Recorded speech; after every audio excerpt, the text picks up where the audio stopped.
Hello guys, welcome back to our channel. Episode ആരംഭിക്കുമ്പോൾ കാണിക്കുന്നത് ആനന്ദ നിലയമാണ്. അരുണും അശ്വതിയും ശ്യാമയ്ക്ക് മധുരം കൊടുത്തു കഴിയുമ്പോൾ ആദി അഖിലിനോട് മധുരം കൊടുക്കാൻ പറയുകയാണ്. അങ്ങനെ അഖില് ശ്യാമയ്ക്ക് മധുരം കൊടുത്തിട്ട് പറയുകയാണ്, എന്നും എപ്പോഴും ഞാനുണ്ടാകും തൻ്റെ കൂടെ. അത്രയും പറഞ്ഞുകൊണ്ട് ശ്യാമയെ ചേർത്ത് പിടിക്കുകയാണ് അഖിൽ. പിന്നീട് കാണിക്കുന്നത് ഐശ്വര്യയും സുരഭിയുമാണ്. ഏറ്റവും മികച്ച ഗായികയ്ക്കുള്ള സ്റ്റേറ്റ് അവാർഡ് ശ്യാമയ്ക്ക് കിട്ടിയത് അവരറിഞ്ഞിരിക്കുന്നു. ഇത് കേൾക്കുന്ന ഐശ്വര്യ ദേഷ്യത്തോടെ നിൽക്കുകയാണ്. ഇതെങ്ങനെയാ മമ്മി ഞാൻ സഹിക്കുക എന്ന് ഐശ്വര്യ ചോദിക്കുമ്പോൾ, ഇതെല്ലാം കണ്ടിപ്പോ മിണ്ടാതെ നിൽക്കാനല്ലേ മോളെ നമ്മളെ കൊണ്ടാകുമെന്ന് സുരഭി പറയുന്നു. ശ്യാമയ്ക്കെതിരെ എന്തെങ്കിലും ചെയ്യണമെങ്കിലേ ക്യാഷ് വേണം മോളെ. 10ന്റെ പൈസ പോലും നമ്മുടെ കയ്യിലിപ്പോൾ എടുക്കാനില്ല. തൽക്കാലം എൻ്റെ കയ്യിൽ ക്യാഷ് ഇല്ലായിരിക്കും, പക്ഷേ എന്നെ ഈ അവസ്ഥയിലാക്കിയ ശ്യാമ അവളിതായിപ്പോൾ സ്റ്റേറ്റ് അവാർഡ് വാങ്ങാൻ പോവുകയാണ്. എന്ത് ചെയ്യാൻ ഐശ്വര്യയെ, നമ്മളെ കൊണ്ടിപ്പോൾ ഒന്നിനും സാധിക്കില്ല. ദേ മമ്മി ഒന്ന് മിണ്ടാതിരിക്കുന്നുണ്ടോ? എനിക്കറിയാം എന്ത് ചെയ്യണമെന്ന്. സാക്ഷാൽ കൃഷ്ണൻ അവളുടെ ഒപ്പമുണ്ടെങ്കിലും അവള് ഈ അവാർഡ് വാങ്ങാനേ പോകുന്നില്ല. മോളെ, അവൾ അവാർഡ് വാങ്ങും, ഭാഗ്യം അവളുടെ ഒപ്പമാണെന്ന് സുരഭി പറയുമ്പോൾ, ശ്യാമ ഈ അവാർഡ് വാങ്ങില്ല, ഞാൻ കാണിച്ചു തരാമെന്ന് ഐശ്വര്യ ദേഷ്യത്തോടെ പറയുന്നു. പിന്നീട് കാണിക്കുന്നത് ഐശ്വര്യ ജയേഷിനെ കാണാൻ ചെല്ലുന്നതാണ്. എന്താ ഐശ്വര്യ കാണണമെന്ന് പറഞ്ഞത്? ജയേഷേ, നമ്മൾ രണ്ടുപേരും ഇപ്പോൾ തുല്യ ദുഃഖിതരാണ്. അന്ന് ജയേഷ് അശ്വതിയെ പിടിച്ചുകൊണ്ട് പോയിരുന്നെങ്കിൽ നമുക്ക് രണ്ടുപേർക്കും ഈ അവസ്ഥ ഉണ്ടാകില്ലായിരുന്നു. ജയേഷിൻ്റെ ജോലി പോയതിൻ്റെ കാരണവും ജയേഷിന് അശ്വതിയെ കിട്ടാത്തതിൻ്റെ കാരണം, കൂടാതെ ഞാനിപ്പോൾ വാടക വീട്ടിൽ താമസിക്കുന്നതിൻ്റെ കാരണം, എല്ലാത്തിൻ്റെയും കാരണം ആ ശ്യാമ മാത്രമാണ്. ജയേഷ് അറിഞ്ഞു കാണുമല്ലോ ഇപ്പോൾ അവൾ സ്റ്റേറ്റ് അവാർഡ് വാങ്ങാൻ പോകുന്നത്. അവൾ എന്താണെങ്കിലും അത് വാങ്ങാൻ പാടില്ല. വാങ്ങുന്നതിന് മുമ്പ് തന്നെ അവളുടെ കഥ നമ്മൾ തീർത്തിരിക്കണം. അതിനിപ്പോൾ ശ്യാമയെ ഒറ്റയടിക്ക് തീർക്കുക എന്നൊക്കെ പറഞ്ഞാൽ അതിനുള്ള വഴിയാ ജയേഷെ നമ്മൾ ആലോചിക്കേണ്ടത്. ഇത് കേൾക്കുന്ന ജയേഷ് പറയുകയാണ്, ഒരു വഴിയുണ്ട്, പക്ഷേ അല്പം റിസ്ക് ആണ്. എത്ര റിസ്ക് എടുത്താലും കുഴപ്പമില്ല, ശ്യാമ തീരണം, അത്രേ ഉള്ളൂ എന്ന് ഐശ്വര്യ പറയുമ്പോൾ തൻ്റെ മനസ്സിലെ ഐഡിയ ജയേഷ് ഐശ്വര്യയോട് പറയുന്നു. കേട്ടതിന് ശേഷം ഐശ്വര്യ പറയുകയാണ്, ഇത് വർക്കൗട്ട് ആവുമെങ്കിൽ സൂപ്പർ ആയിരിക്കും. ശ്യാമ അവാർഡ് വാങ്ങാനേ പോകുന്നില്ല. വർക്കൗട്ട് ആയില്ലെങ്കിൽ ഞാൻ വർക്കൗട്ട് ആക്കും.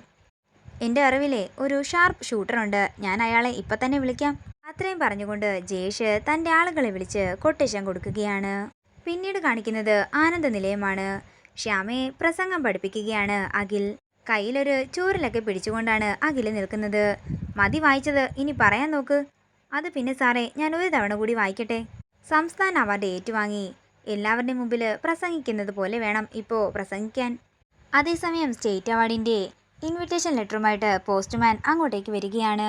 എന്താണെങ്കിലും ഈ ഭാഗ്യം എനിക്ക് തന്നെ ഉണ്ടായല്ലോ എന്ന് അയാൾ പറയുമ്പോൾ അയാളോട് നന്ദി പറയുകയാണ് ശ്യാമ.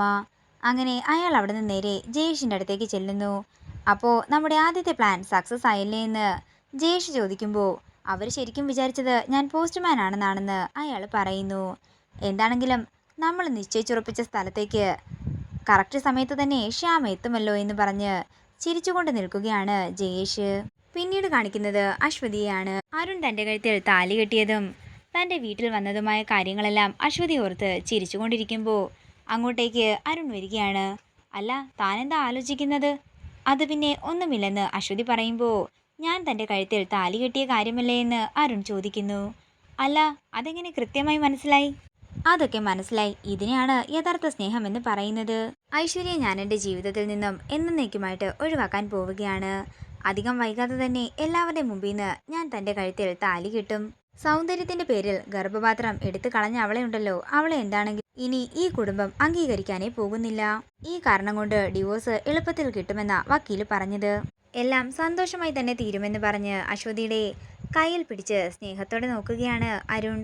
അതേസമയം അങ്ങോട്ടേക്ക് വരുന്ന വസുന്ധര ഈ കാഴ്ച കണ്ട് ഞെട്ടലോടെ നിൽക്കുകയാണ്.